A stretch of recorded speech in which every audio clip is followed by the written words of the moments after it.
Hello everyone, welcome to RSK devotional. ఈరోజు మనం సద్గురు రచించిన మరణం బుక్లో అధ్యాయం 7 మరణంలో సహకారం, దీని గురించి మనం ఈరోజు ఈ వీడియోలో డిస్కషన్ చేసుకుందాం. అశరీరంగా జీవించటం అంటే రక్షణ లేని జీవితం. అందుకే జీవితంలో ఎలాంటి సందర్భం లేదా ఘట్టం ఎదురైనప్పుడు మనం బాధ్యతతో నడుచుకోవాలి. జీవి అశరీరుడై ఏ సమయంలో ఆ చివరి క్షణంలో ఎవరైనా కొంత సహాయం అందిస్తే అది ఎంతో ప్రయోజనకరంగా అవుతుంది. ఆ క్షణంలోనే అనంతర కాలంలో వాళ్ళు జరుపుకునే సాధనకు ఏర్పాటంతా నిశ్చయం అవుతుంది.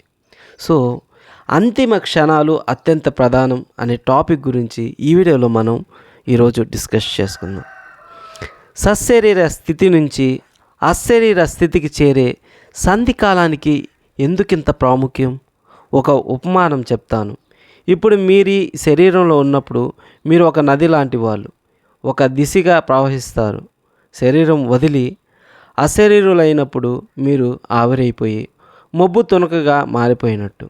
గాలి ఎలా వీస్తే మీరు అలా తేలిపోతారు. మీకు ఒక దిశ అంటూ ఉండదు. నది అయితే సముద్రం వైపుగా వెళుతుందని స్పష్టంగా తెలుస్తూ ఉంటుంది. మబ్బు తునక ఎటుపోతుందో ఎవరు చెప్పలేరు.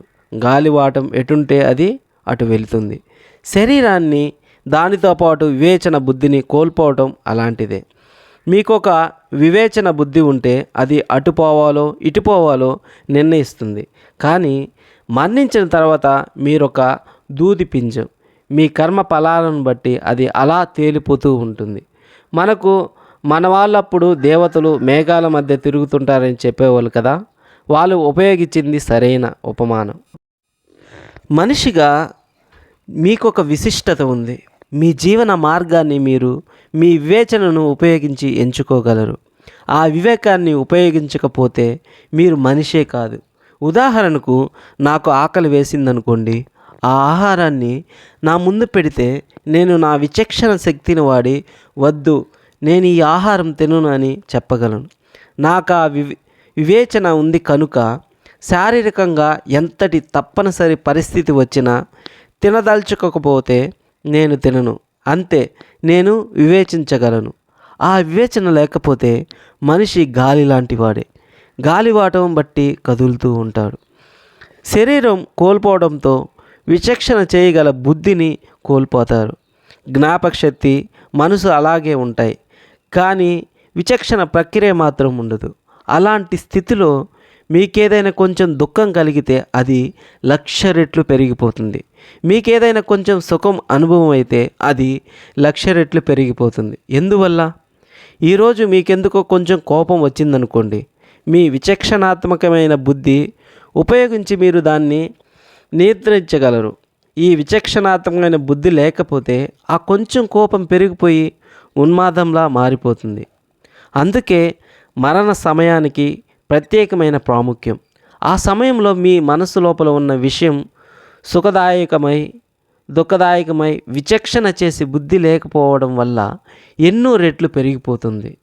మీరు ఈ ప్రపంచంలో ఏ భాగానికి చెందిన వాళ్ళైనా, ఏ సంస్కృతికి చెందిన వారైనా కావచ్చు, కానీ మనిషి మరణించేటప్పుడు మాత్రం ప్రశాంతంగా మరణించనివ్వాలని అన్ని సంస్కృతులు అంగీకరించేది ఈ కారణం చేతే.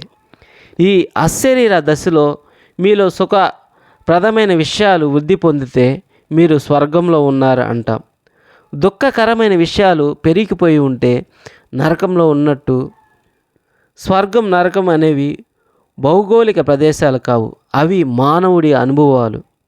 మీరు స్వర్గంలోనూ నరకంలోనూ నివసించాలంటే శరీరాన్ని వదిలి అశరీరులు కానక్కర్లేదు. సశరీరంగా జీవిస్తూ ఉన్నప్పుడు కూడా స్వర్గ నరకాలు చూడవచ్చు. సశరీరంగా ఇక్కడ ఉన్నప్పుడు ఒక సౌలభ్యం ఉంటుంది. అప్పుడప్పుడు మీకు నరకప్రాయమైన అనుభవాలు ఎదురవుతాయి. అప్పుడు మీరు మీ వివేచన బుద్ధిని ఉపయోగించి ఆ గోతిలోంచి బయటపడవచ్చు.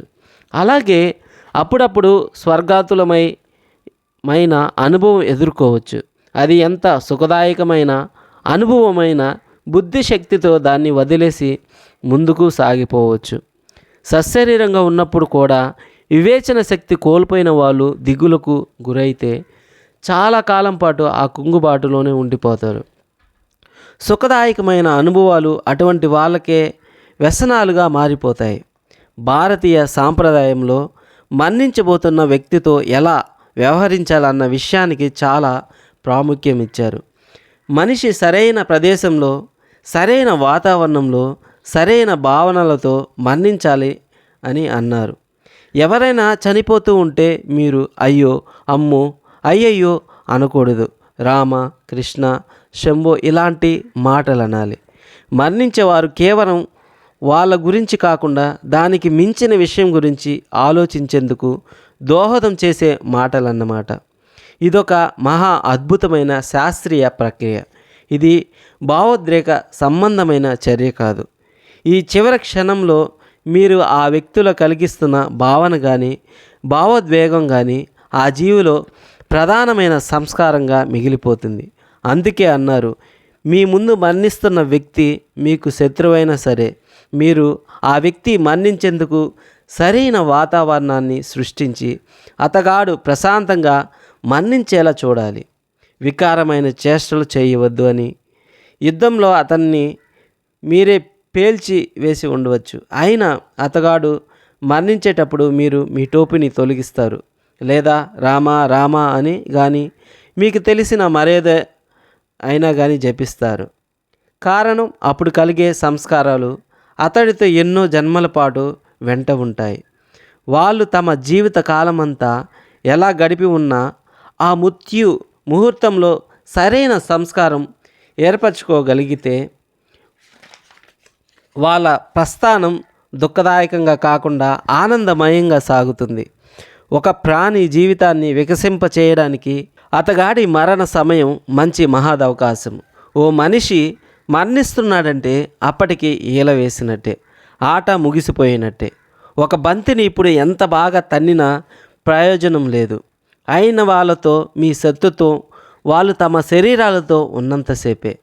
శరీరం వదిలేశారంటే నాటకం పూర్తయిందన్నమాటే. వాళ్ళు ఇక మీకు శత్రువులు కాదు, మిత్రులు కాదు. వాళ్ళ జీవ చైతన్యంలో ఒక భాగం. జీవనాన్ని జీవనంగా చూసి గౌరవించాలి. నాటకం జరుగుతున్నసేపు మనమందరం చూస్తాం, లీనమైపోతాం, అనేక విధాలుగా స్పందిస్తాం. తెరపడిన తర్వాత అందరం లేచి నిలబడతాం, నిద్రపోతూ ఉండిపోయిన వాళ్ళు తప్ప. నాటకం ఎంత మాత్రము నచ్చిన వాళ్ళతో సహా అందరూ నాటకం ముగిసిపోయిందని తెలుపుతూ నిలబడతారు. నాటకంలో ప్రతి అంశాన్ని మనం మెచ్చుకోగలిగితే, కనీసం కొంత ఆసక్తితో గౌరవంతో చూడగలిగి ఉంటే అది మహాద్భుతంగా ఉంటుంది. మీరు అలా చేయలేకపోయి ఉంటే కూడా ఆఖరి దృశ్యానికన్నా అదే మరణఘట్టం కొంత మెప్పు చూపించాలి. అందుకే మీకెక్కడైనా చనిపోయిన వారి పట్ల అగౌరవము, అవమానము జరిగే దృశ్యం కనిపిస్తే హృదయం కలుక్కుమంటుంది. గౌరవం ఇవ్వవలసినది ఆ మృతి కళేబరానికి కాదు, దానిలోంచి మెల్లగా వెళ్ళిపోతున్న జీవుడికి ఆ గౌరవం కావాలి. వాళ్ళు వాళ్ళ జీవిత కాలంలో ఎలా బతికి ఉన్నా పర్వాలేదు, మరణం మాత్రం హుందాగా ఉండాలి. మనిషి అయిన ప్రతివాడు ఈ మాత్రపు సద్భావన చూపించాలి. ఆ మనిషి పట్ల కానీ, ఏ జీవి చైతన్యంలో మనం భాగంగా ఉన్నామో ఆ జీవనం పట్ల కానీ మనం నిర్వర్తించవలసిన కనీస కర్తవ్యం ఇది. ప్రపంచంలో అన్ని ప్రాంతాల ప్రజలకు ఈ అవగాహన ఉంటుంది. భారతదేశంలో ఈ కర్తవ్య నిర్వహణ మరింత అవగాహనతో జరుపుతుంది. కురుక్షేత్ర యుద్ధంలో అందరికంటే పాండుపుత్రుడైన అర్జునునికి యుద్ధ నైపుణ్యం ఎక్కువ. కానీ ధైర్య సాహసాలకు మాత్రం భీముడు పెట్టింది పేరు. కానీ భీముడు కన్నా ఆ కీర్తి అంతా ఆయన మృతు శరీరాన్ని అవమానించి అపవిత్రం చేయడంతో మసకబారిపోయింది. భీముడు దుశ్శాసనుడితో యుద్ధం చేశాడు. ఈ దుశ్శాసనుడు అంతకుముందు ద్రౌపది వస్త్రాపహారం చేసి పరాభవించేందుకు ప్రయత్నించాడు. ఆ సందర్భంలో భీముడు దుశ్శాసనుడి దుష్ట చర్యకు ప్రతీకారం చేసి తీరుతానని ప్రతిజ్ఞ పూనాడు. ఇప్పుడు యుద్ధంలో ఆ అవకాశం వచ్చింది. భీముడు దుశ్శాసనుడికి అతి ఘోరంగా చంపడమే కాక అతడి గుండెని చీల్చి పచ్చి నెత్తురు తాగి తన ప్రతిజ్ఞ నెరవేర్చుకున్నాడు.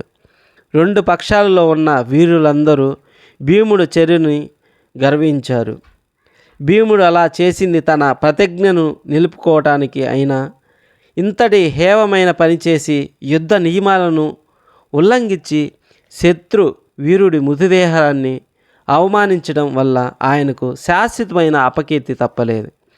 మరణ సమయంలో మనం శ్రద్ధ గౌరవాలతో వ్యవహరించాలని చెప్పడానికి మరో కారణం కూడా ఉంది. అశరీరమైన జీవుడికి ఎటువంటి రక్షణ ఉండదు. అందుకే జీవితంలో ఇలాంటి సందర్భాలు ఎదురైనప్పుడు మనం బాధ్యతతో నడుచుకోవాలి. జీవి అశరీరుడైనప్పుడు అయిన సమయంలో ఎవరైనా కొంత సహాయం అందిస్తే అది ఎంతో ప్రయోజనకరంగా అవుతుంది. ఆ క్షణంలోనే అనంతర కాలంలో వాళ్ళు జరుపుకునే సాధనకు ఏర్పాటంతా నిశ్చయమవుతుంది. మీ చుట్టూ చూడండి. కేవలం ప్రేమించడానికి, క్రోధ ద్వేషాలను వదిలేయటం లాంటి సాధారణమైన పనులు చేయడానికి కూడా మనుషులు ఎంతెంత దుర్భరమైన సంఘర్షణలకు గురి అవుతున్నారు చూడండి. ఇలాంటి సంఘర్షణల్లో ఉన్న వాళ్ళని చూస్తుంటే కొన్నిసార్లు వాళ్ళు ఎందుకంత సంఘర్షణకు లోనవుతున్నారో నాకు అర్థమే కాదు. పాత భావనలు, అలవాట్లు వాళ్ళు వదిలిపెట్టాలన్న పెద్ద సంఘర్షణే. మనిషి హుందాగా స్వయంగా మన్నించేందుకు మీరు కొంత సహాయం అందించగలిగితే ఇవన్నీ ప్రక్షాళనమైపోతాయి. కొత్త జన్మలో వీరు సవ్యమైన లక్షణాలతో పుడతారు. జీవి పునర్జన్మలో ఆహ్లాదమయంగా పుట్టేలా చూడడానికి ఇది సులభ మార్గం. ఇంతేకాదు ఇంకా చాలా చేయవచ్చు. ప్రాణి శరీరం వదిలిన తర్వాత కూడా మనం ఆ ప్రాణికి మార్గదర్శనం చేయవచ్చు. ఆ మనిషికి మీలో తగినంత విశ్వాసం ఉంటే ఆ చివరి క్షణాల్లోనే మీరు ఆ జీవుడు జీవితకాలం అంతటిలో సంపాదించుకోలేనిది సంపాదించుకునేలా చేయొచ్చు. మీరు వాళ్లకు సరైన వాతావరణాన్ని సృష్టించి సవ్యంగా మన్నించేందుకు సహకరించగలిగితే ఇవన్నీ సాధించవచ్చు. ఆ జీవికి అదొక గొప్ప సహాయం. అంతేకాదు సవ్యమైన పద్ధతిలో మన్నించిన వారికి మళ్ళీ జన్మ ఉండదు. వాళ్ళు అనంతమైన ముక్త స్థితికి చేరుతారు. కానీ ఇవన్నీ చేయాలంటే కేవలం మనోభావనలు, సదుద్దేశాలు మాత్రమే చాలు. పలానా వారు స్వర్గానికి వెళ్ళాలని మీరు కోరుకున్నంత మాత్రం వాళ్ళు స్వర్గానికి వెళ్ళరు. అలాంటివి చేయాలంటే మీకు అత్యున్నత స్థాయి అవగాహన, జ్ఞానము, నైపుణ్యం ఉండాలి.